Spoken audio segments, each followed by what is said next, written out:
సూటిగా చెప్పడం కాకుండా సైకలాజికల్గా ఒక ఎకోసిస్టమ్ ద్వారా పబ్లిక్లోకి తీసుకెళ్ళడం చంద్రబాబు గారి నైజం.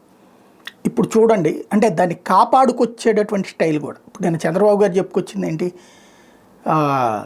కేంద్ర ప్రభుత్వం ఇచ్చిన డబ్బులు మనం వేరే వాటికి వాడలేం, అదే సమయంలో రాష్ట్రం ఆర్థికంగా దివాళా తీసేసింది. ఇది 7.5 లక్షల కోట్ల రూపాయల అప్పులు ఉంటే దివాళా తీసేటట్టయితే 14.5 లక్షల కోట్ల అప్పులు ఉన్నప్పుడు తెలిసి కూడా సంక్షేమ పథకాలు ఇస్తానని ప్రకటించడం ఎంతవరకు రైటు? అది కూడా 1కి 3 రెట్లు ఇస్తాను, 6 రెట్లు ఇస్తానని చెప్పుకొచ్చినటువంటిది. అవసరమైన 50,000 ఇస్తే నేను 2 లక్షల రూపాయలు ఇస్తానని చెప్పుకొచ్చింది ఎంతవరకు రైటు?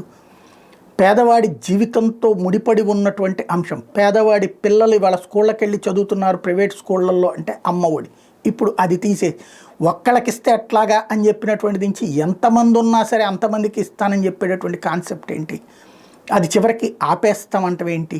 లేకపోతే ప్రతి రైతుకి 12,500 రూపాయలు ఇస్తుంటే ఆఫ్టర్ ఆల్ అని చెప్పినటువంటి 13,500 ఇస్తుంటే ఆఫ్టర్ ఆల్ అని చెప్పి 20,000 ఇస్తానని చెప్పి చివరికి మళ్ళీ ఆ 20,000 కూడా ఇప్పుడు ఇవ్వడమా లేదా అన్నటువంటిది పబ్లిక్ దగ్గరికి వెళ్ళి దాని పేరేంటది అన్న క్యాంటీన్ల దగ్గర, రోడ్డు సెంటర్లలో, మార్కెట్లలో సర్వే చేస్తారట. సంక్షేమ పథకాలు ఇవ్వాలా ఇవ్వక్కర్లేదా, దాని ఆధారంగా నిర్ణయం తీసుకుంటారంటే ఏంటి అక్కడ అర్థం? అట్లాగా ఓట్లు కూడా అట్లా వేయాలంటే కనుక ఎవరికాళ్ళు వేసుకుంటారు కదా. అందులో ఎవడు సర్వే ఎవడు లెక్క చెప్తాడు? దాంట్లో బేసిక్గా నీకు ఎన్నికల్లో ఓట్లు వేసింది లేదు. ఆన్లైన్లో రాష్ట్ర వ్యాప్తంగా ఉన్నటువంటి వాళ్ళందరికీ ఐవీఆర్ఎస్ సర్వే పెట్టండి, అది ఆన్లైన్లో పెట్టి ఉంచండి. సంక్షేమ పథకాలు కావాలంటారో వద్దంటారో ప్రతి ఒక్కళ్ళకి ఫోన్ నెంబర్కి చేయించండి. రెఫరెండం పెట్టండి. ఈ గొడవ అంతా ఎందుకు? రెఫరెండం పెట్టండి. ప్రతి ఒక్కళ్ళకి పోలింగ్ బూతులు పెట్టండి. పోలింగ్ బూత్లో 2 పాయింట్లు, సంక్షేమ పథకాలు కావాలా అక్కర్లేదా, ఇంతే. 2 పాయింట్లు, సంక్షేమ పథకాలు కావాలి వద్దు పెట్టి పోలు పెట్టండి. మొత్తం రాష్ట్ర వ్యాప్తంగా ఒక్కరోజు తీసుకోండి.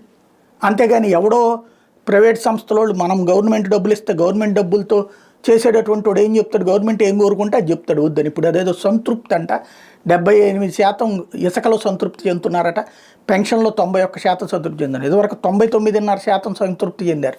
తీరా చూస్తే ఓట్లు 40 లక్షలకు పరిమితమైన 23 సీట్లకు పరిమితం అవ్వాల్సి వచ్చింది. ఇప్పుడు పాయింట్ ఏంటంటే ఈనాడు జ్యోతినేమో రాష్ట్రం సర్వనాశనమైందని రాస్తూ ఇట్లాంటి సర్వేల పేర్లు రాసుకు, సాక్షినేమో శాంతం ఇవ్వనన్నారని రాసుకొచ్చింది. ఇస్తానన్నట్ట ఇవ్వనన్నట్ట అన్నది ఎవరికి వాళ్ళు అర్థం చేసుకునేటటువంటి పరిస్థితి సృష్టించారు.